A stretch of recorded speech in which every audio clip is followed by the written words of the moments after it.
Okay, let's unpack this. Have you ever looked at a historical timeline and just sort of wondered, is this really how it happened? Or, is there more to the story? Yeah.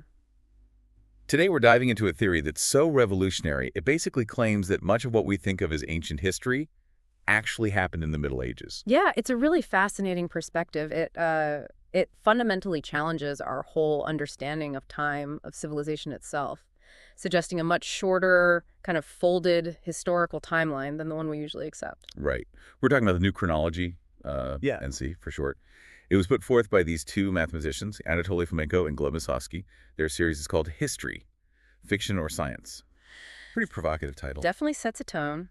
And our deep dive today, we're drawing specifically from their book, Swords and Mantles Tell History. We'll explore their evidence, but also, importantly, the intense reactions it sparked. So our mission really is to lay out their claims, look at their methods, and also cover the strong criticisms from academics. Just help us navigate this, well, truly mind-bending material together. Sounds good. It's a lot to cover. Okay, so let's start with the minds behind it. Anatoly Fomenko, he's an academician, Russian Academy of Sciences and Mathematics, and Gleb Nosovskiy, a specialist in probability theory. So these aren't historians by training. No, they're mathematicians. And they didn't just, wake up one day and decide history was wrong. Their journey into this actually started by looking at some surprising observations made by earlier scholars, people who had doubts long before them. Oh, interesting. Like who? Well, they cite figures like Jean Hardouin back in the 17th century. He believed a lot of ancient texts were actually much more recent forgeries. And Peter Nikiforovich Krekshin, who was Peter the Great's personal secretary, apparently he openly criticized Roman history way back then. Wow. Yeah, and even a 19th century German philologist, Robert Baldauf, concluded that works we think of as ancient literature were really medieval. But the real turning point, at least according to Fomenko and Nosovskiy, seems to have been Nikolai Alexandrovich Morozov, early 20th century. Exactly. Morozov was a Russian scientist, and he was the first to really propose that the entire standard chronology, the Scaligian one, needed a complete overhaul, at least everything up to the 6th century AD. And he wanted to use natural scientific methods, not just traditional history. Okay, so Morozov sets the stage. But how does Fomenko, the mathematician, get involved? Right, this is where it gets really interesting. Fomenko's entry point was actually celestial mechanics, his day job, basically. He came across this 1972 article by an American astrophysicist, Robert Newton. Newton wrote about a strange leap in linear acceleration. Specifically, this parameter called d double prime, which measures how the moon's orbit changes speed. Newton found this weird jump around the 10th century AD. A jump. What does that mean? Well, it baffled mainstream science. The physics suggested it should be smooth, but the historical data seemed to show this sudden acceleration change. Huh. So Fomenko reads this. And after being skeptical at first, he decides to recalculate this d double prime parameter. But here's the key. He used Morozov's alternative dates for ancient eclipses. Instead of the standard historical dates. Exactly. And the result? What happened? The mysterious leap just vanished. The d double prime diagram became a smooth, basically horizontal line. Wow. So using Morozov's dates fixed a problem in celestial mechanics. Pretty much. But as you said, it opened a massive Pandora's box for history. Yeah, I can imagine.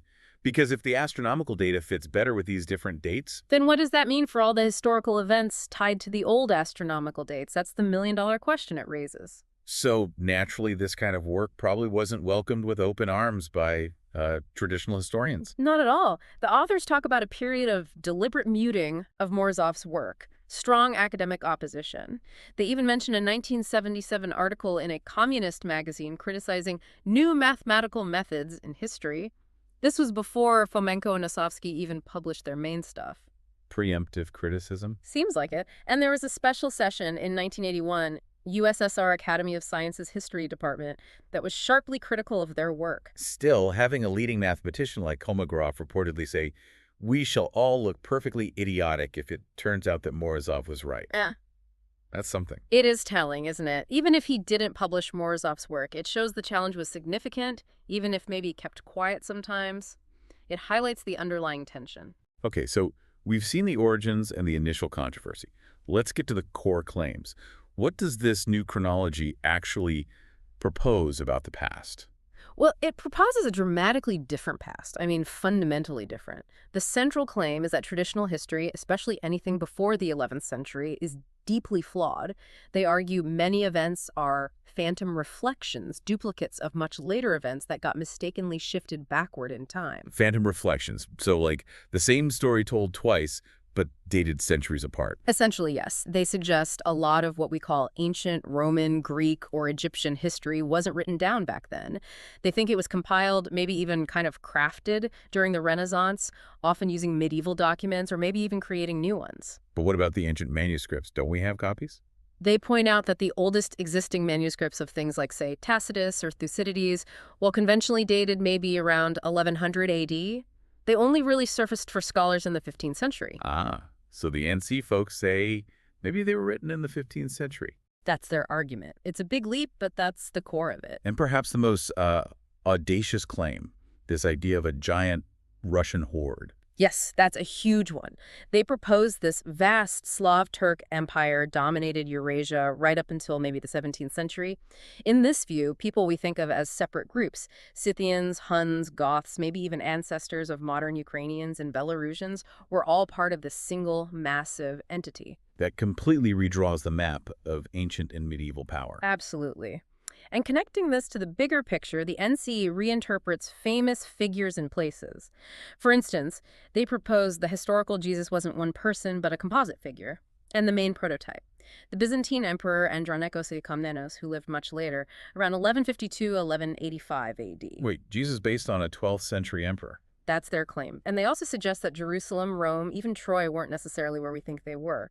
They propose they might all be reflections of one place, a new Rome, which they identify with Yoros Castle, near modern Istanbul. Yoros Castle, near Istanbul. And Hagia Sophia, in their view, becomes the biblical Temple of Solomon. Okay, my head is starting to spin a little. Understandable. It's a radical reinterpretation. And get this. They even float the idea that the New Testament was written before the Old Testament. Right.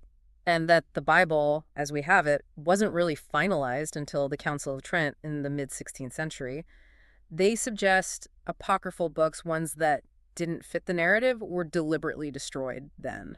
It makes you wonder, I mean, if even a fraction of this is right, how much of what we learned just needs a total rewrite? That's the scale of what they're proposing. Okay, so the new chronology says history's flawed, but how do they try to prove it? Let's get into the specifics from Swords and Mantles Tell History. They look at physical objects, right? Exactly. They don't just reinterpret texts. They claim artifacts themselves tell this different story, starting with medieval swords found across Europe. What's the deal with the swords? Well, they note there are thousands of these medieval swords, especially found in the former USSR area, that have inscriptions historians often just call illegible. Sure. The mainstream view often attributes them to, say, Carolingian smiths in Western Europe. Even if the names on them aren't known Western European names. Right. That's the puzzle. And sometimes they say swords are identified as Scandinavian just based on the beauty of the handle, which is pretty subjective. Okay, so what's the N by C counter-argument? They claim that using a decipherment table found in a 17th century Russian book reveals many of these illegible inscriptions are actually in an old, forgotten Russian alphabet. Seriously? Like, what's an example? Okay, so there's a sword found in Russia. Its inscription was interpreted by mainstream historians as some Latin religious acronym. But using this old Russian table, Fomenko and Nosovskiy read it as Sekera. Sekera? What's that? Apparently, it's an archaic Russian word for a specific type of sword. And they say many swords also bear Tartar Tamga symbols. Those are like clan or tribal marks from Central Asia. Even swords typically labeled as Viking. Tamgas on Viking swords. That's what they claim.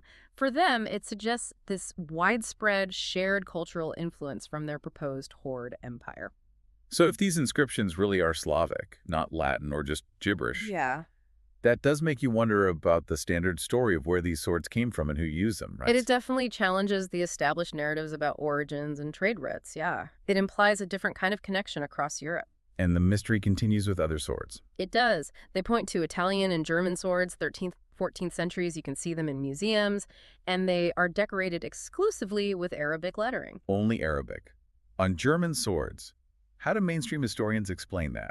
The typical explanation is something like, oh, they were just stored later in an arthale in Alexandria, Egypt, and got marked there. Sort of an afterthought. But the NCC says The new chronology argues, no, that Arabic script was likely put there during foraging. And for them, this indicates Arabic was actually a spoken language across their vast Mongolian Great Empire, which they believe included Italy and Germany back then, maybe 14th to 16th centuries. So not just stored there, but made or used within a culture where Arabic was common, even in Germany. That's the implication, Really? the very bold reinterpretation of cultural exchange. And maybe even more striking, the Coronation Mantle of the Holy Roman Empire. Yes, that's another key piece for them. It's also covered exclusively in Arabic lettering. Wow. What's the standard story for that one? Mainstream view is often that it was a foreign Arabic mantle, maybe acquired after the original German coronation regalia were lost or destroyed. Okay, makes some sense. No. But the NC view. In their reconstruction, this mantle wasn't foreign booty, it was a symbol. It showed Germany as a province within the larger Mongolian Great Empire. The local rulers wore it, essentially, on behalf of the supreme ruler, the Russian Tsar or Khan. A symbol of vassalage, almost. In a way, yes. They also point to Charlemagne's mantle, though they argue it dates from centuries after Charlemagne's traditional lifetime. And it's decorated with Ottoman or Ottoman crescents alongside crosses, again suggesting this blended imperial influence. So if you take the swords and these mantles together, the NC argument is that medieval Europe was way more integrated into this vast Eurasian empire, with Russian and Ottoman elements right at the heart of power symbols. That's the core insight they draw from these artifacts, yes. It paints a picture of interconnectedness rather than separate, warring civilizations. Then there's the state seal of Tsar Alexei Mikhailovich. He was Peter the Great's father. Right. What's interesting is the inscription on his seal. What does it say? It declares him Lord and sole ruler of our fathers' and forefathers' lands of the Eastern and Western infidels. Eastern and Western infidels. That sounds ambitious. How do historians usually read that? Often explained away as just, royal pomp. Grandiose language typical for rulers. But the NC sees it differently. They argue it wasn't just an empty boast. They think it's a real, lingering memory of the earlier czars, the pre-Romanov ones, who they equate with the Khans of the Horde. An empire that, in their view, genuinely did stretch maybe from the British Isles to Japan and even America. Whoa. Okay, that's a huge claim. Connecting a 17th century Russian czar's title back to a supposed global empire. It definitely makes you consider the power dynamics and how historical memory might persist or be interpreted. Okay, one last piece of artifact evidence they discuss. These strange stone statues, the stone maids of the Polopsy. Ah, yes, the stone effigies, found mainly in Russia and Ukraine, but also further east, like Kazakhstan, Mongolia. So the Polopsy were a nomadic Turkic people. What's Yeah. the usual story about these statues? Mainstream history generally sees them as evidence of invaders, probably coming from Mongolia or Central Asia into Russia. The statues mark their presence, maybe burial sites. But the NCC naturally flips this. Completely. They argue the statues actually indicate a Russian expansion outward, westward, and eastward. How do they figure that? They make an observation about gender. They say the effigies found in what they consider conquered territories are mostly male representing warriors who died on campaign far from home, whereas the statues found within Russia, the presumed homeland, are predominantly female. Interesting distinction. Male warriors abroad, females at home. Right. And what's really fascinating, or maybe strange, is the similarity they claim exists between these Polopsy statues, especially the way many hold a chalice or cup, and ancient statues found in Mexico, specifically Toltec and Mayan statues, like the famous Chacmul figures, which also often hold a vessel. Wait, Polopsy statues in Russia look like Mayan statues in Mexico. That's the connection they draw. They see a shared motif, the figure holding a chalice. Okay, so what's the NCC explanation for that apparent similarity? They propose it's evidence of a shared culture, but not because ancient Mexicans sailed to Russia. No, they think it resulted from a 15th century conquest of the Americas. By whom? By a combined force, the Russian Horde and the Ottoman, or Ottoman, Empire. They sailed across, conquered parts of the Americas, and brought their customs and statue-making traditions with them. A 15th century Russian-Ottoman conquest of the Americas. That explains the statues. That's their proposed explanation for the similarity. It ties into their larger theory of this global horde empire reaching even the Americas before Columbus. Okay, that's definitely thinking outside the box. To say the least. All right, so beyond artifacts like swords and statues, the new chronology also uses linguistics, right? Yeah. Language evidence to back up this idea of a massive Russian-led empire. Yes, language is another major pillar for them. They build on Morozov's work again here. They argue Morozov was actually mistaken about one thing. He thought the Mongol and Tartar yoke over Russia came from Western European crusaders. Okay, so what do Fomenko and Nosovskiy say? They flip it. They assert Russia wasn't conquered by Mongols. Russia was the great Mongolian Empire itself. Mongol meaning great in their interpretation, not necessarily related to modern Mongolia. So the conquerors were the Russians, or this Horde entity. Exactly. And they point to medieval Western documents. Even though these texts might have later dating, they clearly show this profound fear in Europe of Tartar and Mongol invaders coming from Russia. Right, the Golden Horde is usually seen as coming from the east through Russia. But NC says those forces feared in the West were actually the combined armies of the Russian Horde and the Ottoman or Ottoman Empire. And what about those old pictures, engravings? They point to old engravings that show Russian czars wearing things like turbans, heavy plate armor, looking quite oriental.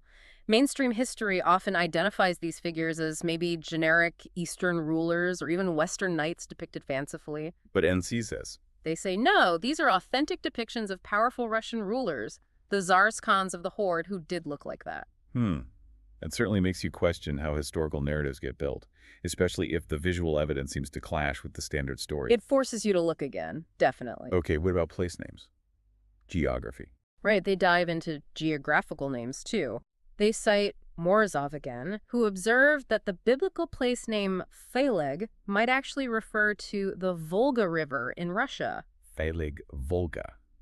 Interesting. And from there, they suggest that names like Bulgarian and Malakian, related to Wallachia, part of Romania, also derive from Volga. So, medieval Bulgaria was named after the Russian river. That's their theory. Named during this supposed 14th century Mongolian or Horde expansion southward and westward from the Volga region. What about other rivers, like the Don? Yeah, the name Don. Today, we associate it with one specific river in Russia, but they argue Don originally just meant river in many ancient languages. Think of Danube, Dono, Dnepr, Dniesters, they all share that DN root. So when old chronicles mention battles on the Don, it might not be the Russian Don we know. Exactly. It could refer to any number of major rivers in Eastern Europe, which muddies the waters for traditional historical geography. It's quite an interesting linguistic connection. They also connect military terms. Terms like hussars and cuirassiers types of cavalry. Yeah. They link hussar to Khazar and cuirassier to Tsar-Assyrians. Khazars and Tsar-Assyrians. Who are they supposed to be? In their view, these terms originally referred to the armored cavalry units of the Russian Horde. And the Khazars themselves, that group often considered a mysterious vanished people. Yeah. The NC identifies them simply as the ancient Russian Cossacks. Khazar, it's Cossacks. Yes. And the famous Khazar tribute mentioned in Chronicles, they say that was just an ancient Russian army tax, the Khazar tribute. Oh, wow. Okay, if that's the case, it really reframes things. It implies that groups we see as totally distinct, like Khazars and Russians, were maybe the same people or closely related within one big empire. Exactly. It turns external conflicts into internal ones within this broader Slavic-led entity. It's a significant reframing of who was who in Eastern Europe. And finally, they look at Western Europe, too. Yes, they argue the map of Western Europe is actually dotted with Slavic place names. Like where? They mention the Tatra Mountains between Poland and Slovakia, and numerous towns in what used to be Prussia, now Poland and Germany. They see this as linguistic residue, evidence of the reach of their Mongolian great empire across Europe. Any specific city names? They even suggest, for example, that Geneva's name might come from a Slavic word meaning new, and Vienna could derive from a Slavic word for crown, or maybe an ancient Slavic tribe. Geneva and Vienna with Slavic roots. That's their linguistic argument. It points towards this pervasive Slavic or Horde presence much further west than is usually acknowledged. So this leads to a pretty big question, doesn't it? If this linguistic evidence really points to such a widespread Slavic or Horde presence across medieval Europe. Right. What does that tell us about how that historical memory got erased or maybe deliberately reinterpreted after this supposed empire declined? It's a powerful and unsettling thought. Okay, we've spent a good amount of time laying out the new chronology's claims, the evidence they use from swords, mantles, linguistics. It's quite a picture. It is. Yeah. A radically different picture at the past. But, and this is a huge but, It's absolutely crucial to understand that mainstream academic circles, historians, archaeologists, linguists, they widely reject this. They largely consider it pseudo-history. That's right. The criticism is strong and comes from multiple angles. Fundamentally, they argue the NC is flawed in its methods and completely inconsistent with well-established dating techniques. So what are the main criticisms, like the statistical methods? Critics argue Fomenko essentially manipulates data to fit his preconceived ideas. They say he violates basic statistical principles. For example, he selectively chooses historical texts or dynasties that show some resemblance, creating artificial correlations, while ignoring vast amounts of contradictory evidence. So cherry-picking data. That's the accusation. His method for comparing texts, for example, is described by critics as very rough. It apparently doesn't properly account for differences in language over time, writing style, or just the fact that different authors focus on different things. And the dynastic parallels. Matching up kings from different eras. That's central to their argument. It is, and that's also heavily criticized. Critics say achieving these parallels requires significant, let's say, forced manipulation of the data. They have to rearrange rulers, merge reigns, sometimes just drop inconvenient kings entirely to make the patterns fit. That sounds less than rigorous. Critics highlight the massive dissimilarities that get ignored. Like, remember the claim that Jesus was prototyped by Emperor Andronicos or maybe Pope Gregory VII? Yeah. Well, critics point out their reported lives links, key events, locations are vastly different. You have to ignore huge chunks of information to make them seem like parallels. So it raises that question. If your method needs that much data tweaking, can the conclusions really be considered scientifically sound? Exactly. It really challenges the idea of objective analysis if you're shaping the data that much. What about the astronomical evidence? Fomenko's D-double prime calculation seemed compelling. Well, critics contend his astronomical work is also selective. For instance, his redating of Ptolemy's Almagest star catalog, a really foundational text for ancient history. Right. Critics say his result relies on arbitrarily choosing only certain stars from the catalog. And allegedly, one of the stars he heavily relies on has a known, large measurement error, which disproportionately skews his entire calculation towards the date he wants. So not using the full data set or using flawed data points. That's the counter-argument from mainstream astronomers. And they also push back strongly on the idea that their dating methods are unreliable. Take dendrochronology tree ring dating. Archaeologists have independent tree ring sequences going back over 12,000 years now. 12,000, wow. Yeah, and these sequences are consistently cross-verified by radiocarbon dating. These methods have been refined over decades. They're rigorously tested. Critics argue the NTC just dismisses all this established science without good reason. And the whole idea of a massive conspiracy to falsify history. That's another major sticking point. Fomenko's theory basically implies this enormous coordinated global effort to fabricate almost all of recorded history before about 1600. That seems difficult to pull off. Extremely.